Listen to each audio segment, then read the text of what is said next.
Okay, we are live. Here we go. In three, two, one. Well, welcome back, my fantasy podcast peeps. Thanks for joining us again. Thanks for checking out our last episode, kind of catching you up on some mailbag questions and catching you up on NBA, NFL, AAF, whatever else we talked about. It's so hard to keep up with all you guys throwing us in different directions all the time, but we love it. Thank you. Thank you for joining us again. I am your host, Brandon Reed. My co-host is Daniel Shaw. How's it going, Dan? What's been going on? Any more baby talk, baby news, anything I need to know about? The baby is still in there, so that's good. That's good because the nursery is not set up yet. So just busy times in the life of Schalk and in the Schalk household.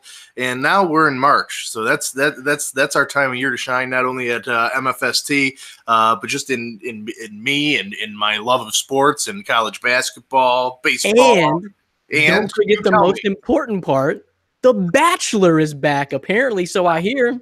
Oh, it's not back. It's towards the end, and it's you know. Here's the thing, and Brian, I don't know if you probably don't watch it. You know, you had a hometown person in last year, but my wife makes me watch it. It's terrible. But now that we're having a daughter, it makes me terrified that she is going to somehow sneak and watch this terrible scum that is TV and The Bachelor. It's terrible. It's terrible, and it's terrifying. Yep. So I'm sorry. No, you were right. I 100% do not watch it. I don't really watch much reality TV at all. So the only thing I really watch is just reruns of my fantasy podcast. So, and other live sporting events. So that's really all I do. So, but speaking of that, last week, I made a faux pas, Dan. I don't know if you even caught this, but we were talking before we actually came on the air. I was telling you that I may have found just the new perfect love in my life, right? I was starting a new relationship. It's really new. But I made the faux pas of making a joke on the podcast last week and saying I'm a single guy and, hey, ladies and stuff like that. And women catch everything, Dan. Women catch everything. So I was approached by that comment, and I was told that my significant other right now stopped watching at 2 minutes and 2 seconds into the podcast after she saw that. So women catch everything. So if you have to watch The Bachelor, you have to watch The Bachelor. We have to do what we have to do. Here's the thing, though, I did notice that last week, and of course I was going to say something fresh. You don't know where the boundaries are. This new, so I'm with you. But here's the thing: The Bachelor is 2 hours long. Your new significant other 2 minutes? 2 minutes? That's not acceptable. But it was my fault, though, right? It was my fault. But I'm saying all that to say this. I want you to back me up. Was I not bragging and talking about my new girlfriend before we went on the air, which was not heard over the airwaves? So yes. Well, I mean, a lot of our conversations before we go on to air are censored material. So, we just didn't want to bring that to the audience. But yes, you were. And I was very happy to hear that, because a lot of people don't know the experiences that we had in a car together in Florida. So I don't know where I was going with that, but I needed to throw that out there. So I'm sorry, Alicia. I'm sorry. I'm off the market, ladies. That's it. So, and speaking of the time we spent in the car together, Dan, I still got a lot of footage that we have yet to been released that we need to release. So I'll try to put that together in a package. You remember all that great footage, the songs we heard, the memories we made. Yeah. Yeah. The memories were good. They were good. Spending 2+ hours in the car ride back and forth to Orlando. 4 hours a day. Yeah, that was good. So, speaking of Orlando and training centers and big stuff happening and high flying, we promised you guys that we were going to have the Highflyer BG back. Brendan Griffin, he is back. Been patiently waiting for us to sort through all our little intros and talk about real stuff, real talk. How's it going, man? Glad you're back. Thanks for having me. I guess the scariest part of that intro is there's tapes. A lot of changes now. I hear baby. I know you've been all over the place and doing awesome stuff yourself, and now a girlfriend on the other end with you. Wow. So a lot of changes. and still trying to maintain a top-notch podcast. And so me and Dan may have been dropping some balls lately, so we got to have the high flyer in to pick us up and lift this thing back up. So we appreciate you for being here. Glad to be back. Thanks for having me. So we haven't really talked to you since Super Bowl time, so I just wanted to first get your opinions and thoughts of the Patriots won again. I don't remember if we talked about this, and you were definitely a Patriots fan. I know you spent some time at the TB12 Academy, but are you a Patriots fan in general? I believe you are. And how do you feel about this? Are you just ecstatic, or is it old news at this point? I hate to be selfish and just say, but I guess for me at this point, it's the Red Sox won and all that stuff. I have so much going on that I guess I'm not really a super fan like that. I'm happy for the team and I do love the Pats, but I'm over the point of it like affecting me either way. I think that it's exciting to watch, and there's definitely a lot of learning points from just watching a team like that, with their ups and downs and how they overcome adversity and handle the media and everyone that's kind of against them throughout the process. But after it, I just kind of move on. It's at the end of the day, it's good they won, but there's other things going on. I'm so busy. I just think they take the focus away. But I think it did kind of fade away, possibly even sooner than normal this year, just because to me, honestly, and it depends on how you look at it, but the Super Bowl was just lackluster. It was not very entertaining to me at all. So I think that kind of pushed it to the back burner as well. Dan, how do you feel about that? Do you feel like the excitement of the Super Bowl wore off a little bit quicker than others too, just because the game was lackluster? Yeah, I definitely think so. And the fact that it was the Patriots yet again, I mean, people don't want to keep talking about the dynasty. And I'm not a Patriots fan, but I respect Tom Brady and the Patriots organization as a whole. So I enjoyed it. And, and I had my time against you, Brandon, because you were saying the Patriots were going to lose every round of the playoffs. And obviously they never lost. So I did enjoy it. But yeah, it definitely didn't have the same element of the Eagles taking home the Super Bowl last year. Philadelphia didn't see a Super Bowl. I don't think ever. I think that was their first one. So you see the kind of differences. The Patriots is their sixth or seventh in how many years. So you can only get up so high for a win like that when it comes every other year, basically. And that's just why I wanted the Chiefs to go because I think Patrick Mahomes is the future. Love that kid. And then I also thought it would have been more intriguing for a Drew Brees against Patrick Mahomes. The old master versus the young protege.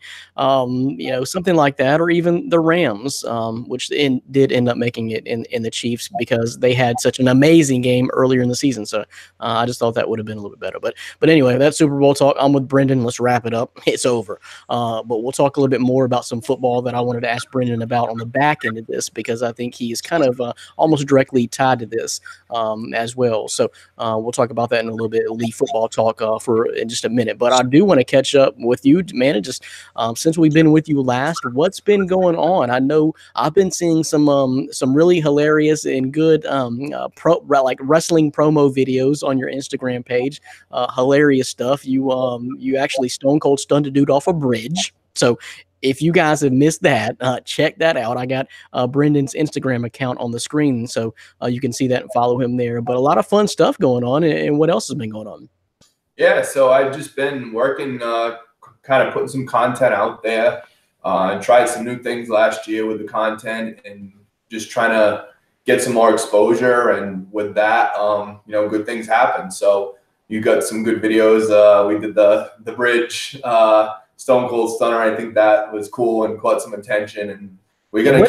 What did you call that dude too? By the way, hate to interrupt, but what did you call that dude? I forgot. I couldn't really make out what you were calling the dude that was like throwing apples at you at the out in the orchard.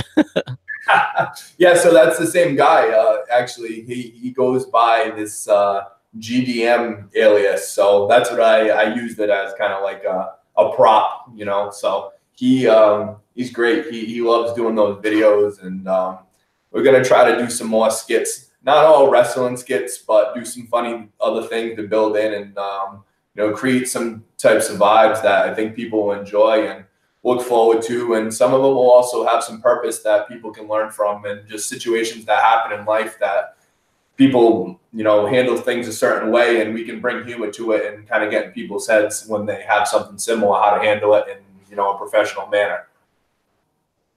So other than, I know you're a busy guy, other than, working and, supporting your family, but the training videos, you did take some time over the fall. Was that when you were playing semi-pro football recently, doing that along with the WWE training stuff? So a lot of stuff going on. So just what else professionally is going on for you right now? Yeah, so semi-pro was from, I want to say June or July till November. It ended end of October, and then I was doing wrestling training while I was doing that, and producing videos and other work that I do. But I broke my finger working, so that was after football, and that was during WWE training. So I've still been training, and I've still been active. I just, because of where it happened, I've had to kind of lay off a little bit from some things, and I've also taken some time to kind of step away from social media and really think about the videos that we talked about going forward, and how I want to use the platform to my advantage, and voice an opinion and be an influencer, but influence people in life, not just influence people because I get free products or it's the cool thing to do. I want to do what I want to do, and hopefully people will appreciate that more than appealing to the masses for other reasons. So that's kind of what's going on. And a couple other things happened in my life that, made me step back and appreciate things more, and appreciate processes, and really look past just social media and sports, but how to be the best me. So I like those times in my life where I kind of can step back from things and take negative situations and turn them into positives and try to personally grow. And I think that everyone has that point in their lives. When it comes up, I really like to focus in and try to, get out on top. Well, we were just talking a little bit off camera too about almost the necessary evil of social media, especially if you're trying to become a performer, or sell yourself for whatever it may be. Whether like you for example with your personal training videos, semi-pro football, WWE. I mean, whatever. If you're trying to sell yourself, it seems like that's what everyone is trying to do on social media, and it almost does give off I would say not almost, it pretty much always does give off a fake persona of who you are. And we were saying that's why I kind of like to decompress and step away almost every weekend. It just I cannot be tied to that thing, which is social media, and that animal and that beast 100%, because it really isn't really healthy. And think about how far we've come in time now, where technology is almost propelling us, but almost holding us back in the same manner.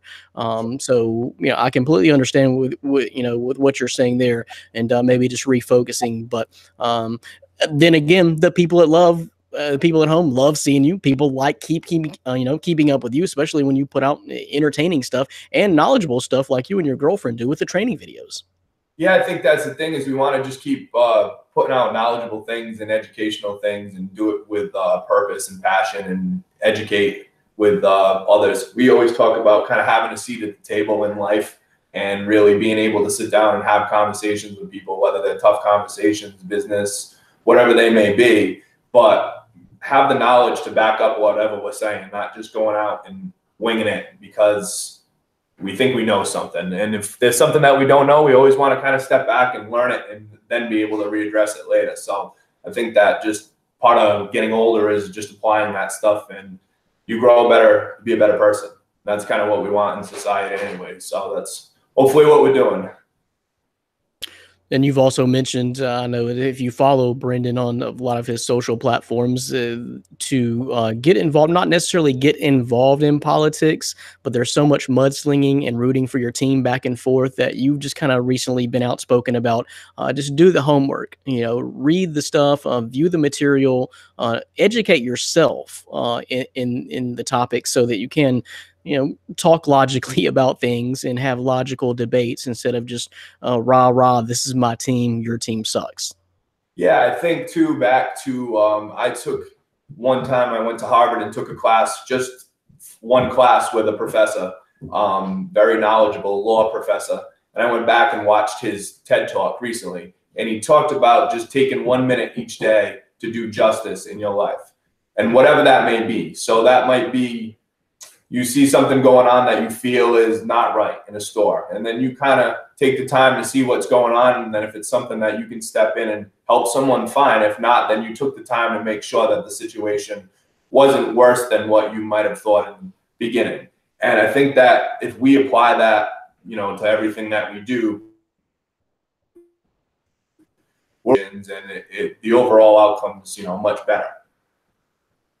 Yep, 100%. Dan, break this up so the folks aren't staring at my face so much. What do you want to talk to Brendan about?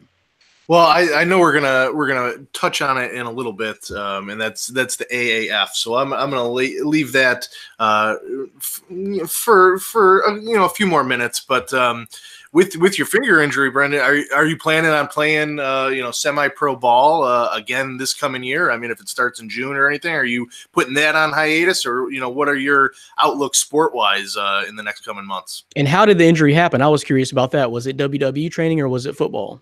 No, it was neither. Actually, it was not. I was working, and so one of the things that I do is engineer fire alarm systems. So I take plans, build up construction, put the prints together, go out and survey buildings. Before that, I was in the insurance business, outside of like our marketing and stuff that we do. So it tied in well with building code and law with buildings and all that stuff, and it was less businessy, where I could be kind of more myself and people weren't as judgmental about what my passions and goals were outside, and maybe took me a little less serious, even though I might have had more, knowledge than what they were going to accept. They kind of looked at me as like, oh, he wants to be an athlete. He doesn't want to be in insurance. So with this, I can kind of take that knowledge and apply it. And contract is a more, easygoing, less judgmental. And then when you do the, background and have the information, makes it easier to just help sell the jobs. So I went to look at a building that had an issue with a fire alarm system, and the owner didn't tell me that there was a major hole in the floor.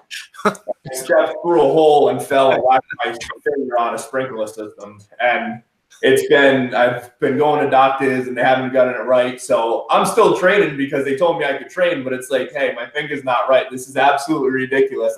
I wrestle, I do all these ridiculous things, and I don't break my finger and I whack the side of it. So the funny story is that, and in the meantime, I've been going to a gym near me doing American Ninja training. I threw a video in just kind of for the heck of it and liked the training because it incorporated a lot of body movements that I had never done before. So it's getting me much stronger and my ability to move better for other sports. So it's something that I think all athletes should do because you get really strong, not just weight strong. So if you can do, 30 pull-ups, pull yourself over a bar, be able to swing back and forth, you have good strength that will translate better to the field, the weight room. So I've been doing that with my finger and just kind of dealing with it till they get it right. So your question about semi-pro, yeah, I mean, I will as long as the team situation's right. I know that you had mentioned the AAF. I get emails all the time to go to tryouts for that and the CFL, but it's kind of a game if you don't know anyone. And because I'm so busy with everything else, I just never gone. Maybe sometime I will just for the fun of it, but it's not like the NFL where you have an agent or stuff like that. Those tryouts can be a big waste of time. So if I find a good one, maybe I will. But yeah, my plan is just to keep grinding and whatever comes of it. I'm not going to, sell my soul off for these things to happen. They'll kind of happen by doing the right things. And so are you still in communication with WWE? Is that door still open, or is there other, future endeavors there as far as tryouts and whatnot? So yeah, I do communicate with them. I always want to kind of stay on people's radar. I want to be in the condition to maybe have a match or something like that at some point. I'm not ruling anything out. I just kind of want to see what progresses and what's best for me. And I have some other ideas sports-wise that I've talked to some people about that I want to put together that might be able to encompass all the sports that I love and not feel like I'm missing out on one or another. And that's kind of something that I've talked about building towards for the future, not only for myself, but other athletes, to challenge current pros and retired pros to different types of events. And I think that a lot of people would like it. For instance, take Ken Griffey Jr. Wouldn't you love to see Ken Griffey Jr. and Bryce Harper have a home run derby? You never know. Ken Griffey Jr. could still rake, you know? So I think bringing some type of entertainment for athletes to challenge, you know, others and take it from there, I think that would be a huge platform, and keep athletes like me that, you know, still want to play, but leagues might not be open to it, opportunity to challenge people in other sports and see what comes of that. So it's just a lot of ideas that I'm putting together and speaking with different people on, and whatever works out will be the right thing. Oh, you mentioned baseball and Ken Griffey, who was one of my favorite players. Growing up, Jose Canseco, I guess, was my favorite player just because he was just one of the Bash brothers, and Oakland was so exciting at that time. But Dan, hey, he just mentioned Ken Griffey.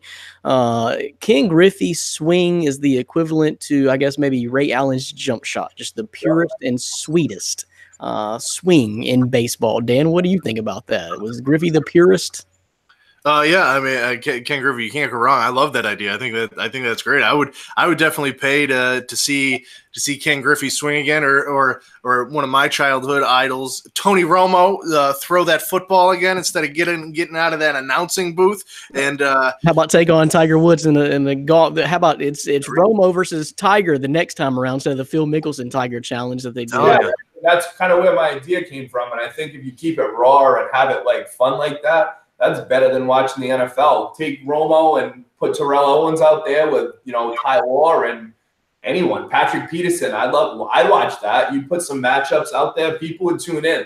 And I think there could be a lot done with it. It's just kind of finding the right platform, how to do it, who to pitch it to, and just seeing what other athletes like it, I think, first is what matters most. The networks and all those things, I think if you have an idea, people will like it. Just kind of talking to other athletes and saying, hey, what do you think about this? You think people would be down? You kind of see it with the 3-on-3 already. So, and think there's probably athletes from other sports like LeBron James that would be amazing to watch in a 2-on-2 or 3-on-3 football game. You put, you know, gear on, you'd let them hit. I mean, people aren't going to be out there like the XFL, but you'd want to make it as real of a 3-on-3 as possible, and people would tune into that. They definitely will. And you may be onto something there, because I even heard of news this week where, you know, Adam Silver came out and said, look, the All-Star competition is dying. I think the Team LeBron versus Team Giannis thing flopped. And I kind of agree with that. And I don't know what you do to make that better, and I think the Pro Bowl needs to take some of those same, you know, approaches too, because the game is garbage. No one watches the game. They don't play defense. No one wants to hit anybody. And now the NBA is kind of the same way, because you don't really want to play physical defense on a guy. That's why we just saw, what was it, 4,000 points scored in this last NBA All-Star game. It was ridiculous. So let's do, I think even was proposed maybe like a 3-on-3 tournament or something like that. It's hard to, you know, kind of balance giving the guys necessary rest and time off, because it is an all-star break, but still entertaining the fans without a ridiculous game, because the games mean nothing. The Pro Bowl is the worst, in my opinion, and the NBA All-Star game is not too far behind anymore. And I've never really liked the MLB All-Star game because players only play 2-3 innings. It's I don't know, something's got to be done to entertain folks in a different way. And the 3-on-3 tournament you were mentioning, you know, over the summer that runs, I think that's been pretty entertaining. I've been watching a lot of it. Yeah, it's at least it's bringing old names back too, and even the home run derby is not as good as it was. I think they've kind of gotten to a point where there's so much money involved. The players are making so much money. It's just, I don't know. I think they're blowing the leagues up the way they're doing it with these things, and there could be something done, and it could be entertaining and not just like the games are just like video games at that point, where we can make these challenges a little more real, or at least these athletes have something to prove. And there could be guys that get cut from other leagues that come and try, that are just as good as some of the NFL players that are still trying to get in the game. And it could be a platform for players that still need looks to get out there, because now they're on a big screen. People are watching, showing that they can compete. I don't know. I think there's other platforms right now that could be tapped into. And that just made me think about something. So what about even like the dunk contest? Open it up to not only the G League, but even like maybe some Euro leagues and some other guy, maybe outsiders. Let's see who really is the best dunker in it. And if this guy from Grand Rapids, Michigan, beats one of the NBA players in the dunk contest, I guess that maybe makes your product look a little bad. I don't know, but man, wouldn't that be entertaining? Look at it, like McGregor and Mayweather. I mean, that brought a ton of money in. You bring up the dunk contest. There's a kid in New York. Look him up on Instagram. Better Bounce. This kid can dunk. He's like 5'8" or 5'6". He is insane. He's from New York. He's an Italian kid, so he's not by any means a blessed jumper. Worked hard and got to where he is, and it's someone like him should be in it. If you look up his IG, you'll see what I'm talking about. Yep, good ideas. So I agree with you there for sure. You got to make these things entertaining. And that's also kind of the necessary evil of social media too, Brendan, is because we're being force fed everything in front of us all day, every day, highlights, everything like that. We got to find new ways to keep things fresh, and it's going to get harder and harder. But we talked about something on the last podcast, Brendan, is the AAF, and I just kind of wanted to get your opinion of it. So what my opinion is that it's great for guys like you who are trying to make a big contract, make the NFL need maybe just that little bit of just a spotlight to shine, and just the love of the game. You want to keep playing, and you can make some money doing it. I love it for reasons like that. But me personally, once this Super Bowl ended, I'm not watching football anymore as a spectator. I'm just done with it. So I worry about the longevity of leagues like that. And then you mentioned the XFL before. Next year, you're going to have the XFL competing with the AAF. So I just think it's almost too much. They're going to saturate and consume each other, and I don't know how both of them are going to survive. So just curious your take of the AAF and what you've seen and liked or disliked about it so far, and even next year when the XFL joins in the same time frame as well. Now, I guess maybe that's the part problem I have with it. You start right after NFL football. I know a lot of people are still hungry for football, but for me that's basketball time, and I'm not thinking about semi-pro football at that time as a spectator. Yes, I haven't really watched any of the games, to be honest with you. I've followed some guys that I know that played in other leagues on there, and they had another league, but the one that I played in, the FXFL, which lasted a year or 2 years. I'm not really sure. I think it was a year, and then a few weeks into a second season, it was out.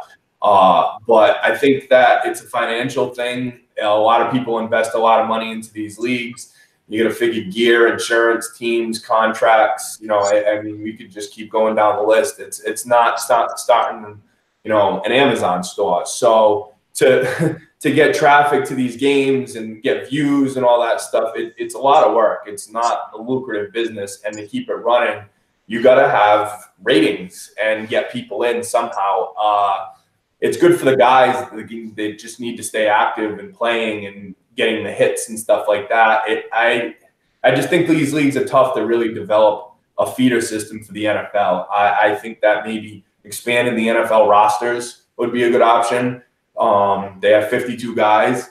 Why not make it 75 and at least let them have, guys that can be on the practice squad, not 10 or 8 or whatever it is. Why don't you do 75 and 25? You can use 100 guys. I mean, people are getting hurt. It gives more guys options. It makes practice better because you have more guys that are willing to compete.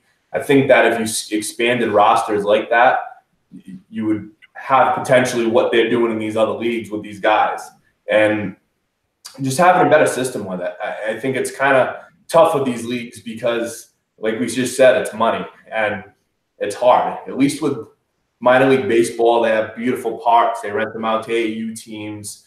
They do a lot of other things with the parks, and the guys are already making decent money there, baseball players, a guaranteed contract. So I think it's just the toughest system, and you see it very similar with the NBA. So it's, again, a problem of views and entertainment and getting these guys enough tape where an NFL coach or an NBA coach is happy with their progress. I think some of those guys are probably ready to play right now. It's just a make or break situation, and it is what it is. Yep, it's a delicate fine line, and that's why I really appreciate it. And really, the only reason I accept it is because of it. If it could be a feeder system into the NFL or possibly expand, but just like like you said, is uh, I feel like it's going to be hard to get TV contracts in the future because the ratings are just not going to be there. I got a AAF team right in my own backyard in Memphis. No one's going to these games. The few pictures I saw of the last game was absolutely horrible. I mean, like maybe a few hundred people. There was like no one in the Liberty Bowl. So I think it's going to continue to struggle like that, and it's hard to have a spectator sport when there are no spectators. So, but love it for the guys, the players. Dan, what else you got for BG? Man, I don't know. When we have the high flyer on MFST, just like we high fly. So I'm just grateful that he was able to come on and the way you kind of give us you kind of enlighten me a little bit on not loving sports so much, although you're into sports, but having these other opportunities that come up, it's inspiring, BG. So I appreciate it. Appreciate you coming on and everything that you do. MFST is behind you, and we're definitely supporting you as you go, and it's kind of like a I don't want to say I'm having a little baby girl, but you're kind of like my kid, and I'm just watching you grow from afar. I like it. I don't know. It touches me on the inside there. Well, you know what I was just thinking? I'm thinking I'm significantly older than BG, but I see him as almost like a father figure because he's so well-rounded and so teaching things. And every time he comes on the podcast, I'm like, man, he inspires me. I think I'm about to go work out right now. You know what? I love coming on these podcasts. I feel like I get inspired after it too. It's like it's good conversation is really what it is. You guys do a good job with your show, and it opens me up to talk and get a lot out of it. So I think it's mutually beneficial in so many areas. I do have a side question. You said you were doing American Ninja stuff, and I've watched the show quite a bit. And bigger guys actually struggle a lot to doing a lot of that ninja stuff. It's always the smaller, compact, lightweight athletes that kind of succeed in those courses. How is that for you to handle that? Because you're a bigger guy. You got some mass to you. So holding yourself up and doing all those things, that's got to be difficult. It's brutal. It's funny. So I never really watched the show. My girlfriend was doing some marketing for someone, and they were picking people that had been on the show. So she was saying, "Oh, why don't you apply?" And I kind of knew what went into it. I'm like, "No, I'm not. That's not me. I'm not that kind of. I can't swing and do those flips. And I can do them into a pool or trampoline, but I'm not that flexible." But then we knew the application was done in January, I believe, and she kept kind of pushing me, and I found a gym that's really close to my house where some of the people had been on the show already. So we took a look at the application, and it was crazy. It was like applying to college again. I probably put more work into this than my college application just because I enjoy writing now and putting good answers down. So we've spent a lot of time. We did a video, and then it became time to start training because I hadn't done really any training. I had gone there 1 or 2 times, so I started training. But a lot of the people doing it that are excellent are 120 pounds lighter than me, and they're small. So I've liked the challenge of getting it down and using my body, and like I said to you guys earlier, I've become so much more flexible and strong in other areas, and it's fun. I enjoy it. I mean, regardless if I ever got picked for the show or not, it would be cool. But the training, I think, it is translated into just being better in the gym and other things. So I'm kind of using it as just a new challenge, something to learn, and try to get other athletes, especially younger kids, in there. Some of the kids that go to the gym that are 11, 12 years old, amazing. And from what I've heard, it really translates into their other sports because they do things that 11 and 12-year-olds aren't doing on a daily basis. So then put them on a court or field, they're studs. So if I have a child, I probably would get my child into that stuff early. It's all core and body weight strength. So it's cool. It's something cool. Well, we look forward to that. I mean, I hope that would be great to see someday. You're just all over the place. So we appreciate you spending time with us. So, but before we do let you go, because you do have so many entertaining platforms, I want you to tell the people at home just how to reach you, how to reach out to BG, Highflyer BG, Brendan Griffin on the different social media platforms. Yeah, so it's just Highflyer BG 11, Twitter, Facebook, and Instagram. So yeah, they are all the same. There you go. So I've actually got a tag, so we'll put on the screen there. So that's it, Highflyer BG11. That's how you can find Brendan. But I do kind of have one more question. So I noticed some chairs back behind you there. Are those the chairs that are going to be laid over the head of some jabroni in the future on some of these upcoming videos? Well, no, I'm actually my dad's. He has a CPA firm, so I'm in his office using his desk. So I mean, I don't think he'd be too happy to use them, but we do that. Maybe we just use those as like a funny skit to really get my dad going. Well, we're going to keep an eye out, and we'll have you back soon. Love these catch-ups, and it's just, like you said, it's just good conversation, man. So we appreciate it, Brendan. Thank you. Can't wait to be back. Thanks, guys. No problem. Appreciate it. So, Dan, before we sign off, what's going on MFST? We got March Madness coming up real soon and draft profiles coming up soon. I think that's the really big things going on right now on MFST. Yeah, two things we're known for in My Fantasy Sports Talk: college basketball coverage, NFL draft coverage. I don't know if you saw this today, Brandon, but we got the NEC conference tournament covered tonight. Quarterfinal action. You going to be watching Fairleigh Dickinson and Wagner? So I'm trying to wrap this thing up, man. You hold me up here. I got Fairleigh Dickinson Wagner coming up. Exactly. So that's where I'm headed after this. So that's what is where college basketball is. I'm big into conference tournaments. I love, just like the NCAA tournament. Canisius, the team that I cover, that well, Brandon, number 2 seed they got in the MAC with a 14 and 16 record, and they're still that number 2 seed. So we'll see. They were the number 2 seed last year, and they lost in the first round. But that's taking place this weekend in Albany. So I'm looking forward. Isn't it just something about a tournament in college basketball that's that's just the most exciting thing to me. I really don't even care what it was. Like the Advocare Invitational that we attended in Orlando this year. It's exciting because it's a tournament format, and you never know what's going to happen in college basketball. That's where I think college football is really missing the boat, in my opinion. You need a playoff scenario. You need games to mean something. 100% agree, and I can't wait for it to happen. So that's going to be happening soon, and then of course fantasy baseball. You're going to be drafting this coming Sunday. Actually, this coming 4 days away. So you better get prepared. And if you want, there's rankings on the site under the baseball section. So there you go. I bookmarked them a long time ago because you put them out a long time ago. So I might be prepared. We'll see. We'll see. I don't know. Championship, me and you again, showdown. The question is T-Take going to even be relevant? I don't know. He talks all this mess, and baseball is his sport, so where's he going to finish? I don't know. I'm going to call T-Take out for a second, too, because he didn't understand the meaning behind my team name 7. And if he calls himself a Seinfeld fan and you're asking me why I named my team name 7, you got some other issues. And maybe he should name his kid Soda. Yeah. What is it? What's the other names? Bisquick. Yeah, you ain't a Seinfeld fan if you don't get that reference at all. Get out of here, T-Take.